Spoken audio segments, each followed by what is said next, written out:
सुशील sir, हम जो देखा, आप तो लगातार ऑब्जर्व करते हैं, मैं आज यूपी की बात करता हूं। जब आज वो हाथरस पहुंचे, और हम वो उसको भी कनेक्ट करेंगे कि जब वो रायबरेली में चुनाव लड़ने जा रहे थे, तो जो सोनिया गांधी जी ने वहां जो एक मार्मिक तरीके से प्रस्तुत किया था कि बेटा आपको सौंप रही हूं, और जीत जाने के बाद और नेता प्रतिपक्ष चुने जाने के बाद वो मैंट्योर की भूमिका में है। ना केवल यूपी, तो आज हमने देखा ही देखा किस अंदाज में पेश आ रहे, उन्होंने बड़ी बहुत ही एक अपील की यूपी के चीफ मिनिस्टर से कि साहब आप दिल खोल के मुआवजा दीजिए, आवश्यकता है वहां पर, और उनको न्याय दिलाइए। इस तरीके की उनकी अपील थी।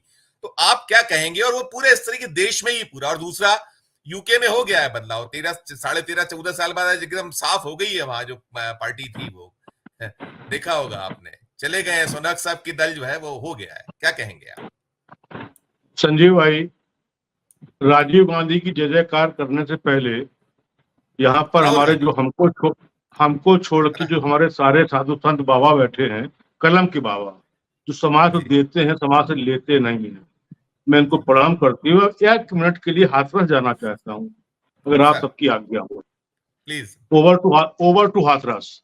तो मैं संजीव भाई हाथरस जब पहुंचा, राहुल जी, तो मुझे लगता है कि राहुल गांधी से पहले आना चाहिए था इस देश के प्रधानमंत्री को, लेकिन मुझे ऐसा लग रहा है कि उन्होंने उसको मणिपुर मान लिया है। हाथरस की जो टेरिटरी है उसको उन्होंने मणिपुर मान लिया है कि अगर हम मणिपुर नहीं गए हैं तो मैं हाथरस भी नहीं जाएंगे, हमें वो स्वागत करना है, क्योंकि वहां जैसा था तो मुझे स्वागत करना है, इस टाइप से जो भी उनकी अपने हो।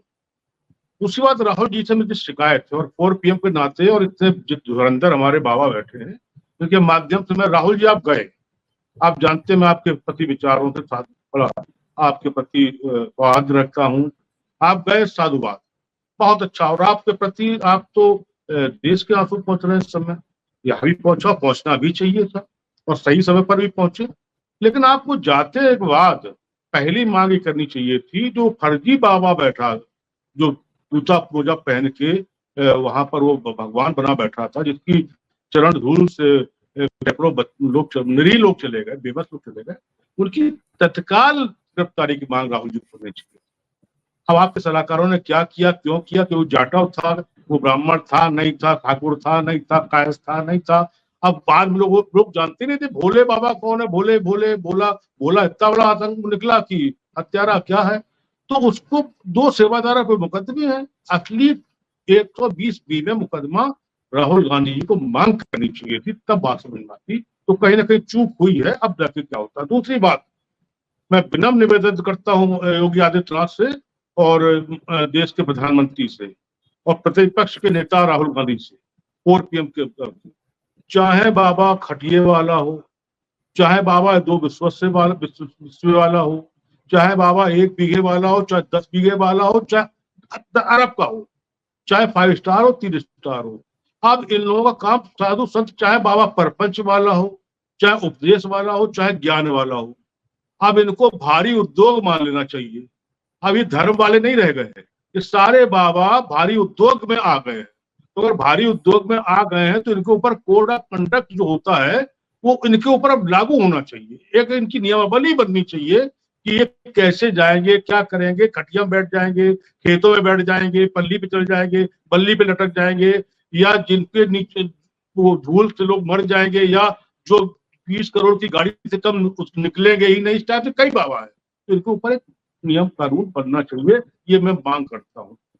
दूसरी बात संजीव भाई, अब मैं आ जाता हूँ लौट के राहुल जी के पास। राहुल जी जब चाहते तब राबड़ी देवी बन जाते, क्या दिक्कत?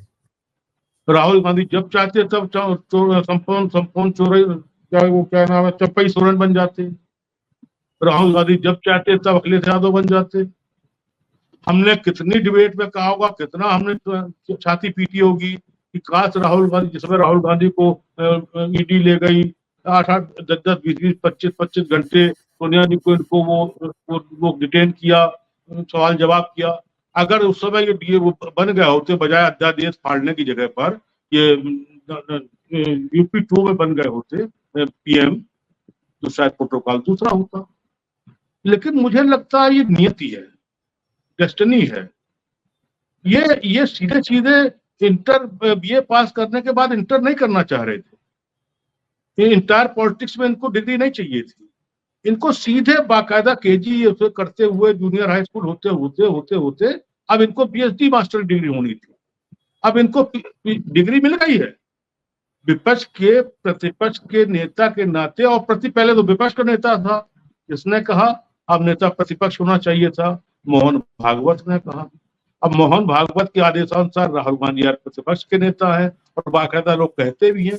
देश ने पहली बार देखा कि प्रतिपक्ष के नेता के भाषण, धन्यवाद भाषण में वो वित्त मंत्री सलाह, वो वित्त मंत्री जी भूपेंद्र यादव जी केंद्रीय मंत्री, राजनाथ जी केंद्रीय मंत्री, होम मिनिस्टर केंद्रीय मंत्री, और स्वयं अमिताभ जो विश्वगुरु हैं, ये स्वयं वो कर रहे थे, डिस्टर्ब कर रहे थे, टोक रहे थे, जो भी कर रहे थे, ज्ञान दे रहे हो या उपदेश दे रहे हो या जो भी कुछ कर रहे हो। तो ये तो हमें लगता है कि ये तो बहुत बड़ा कद बढ़ गया।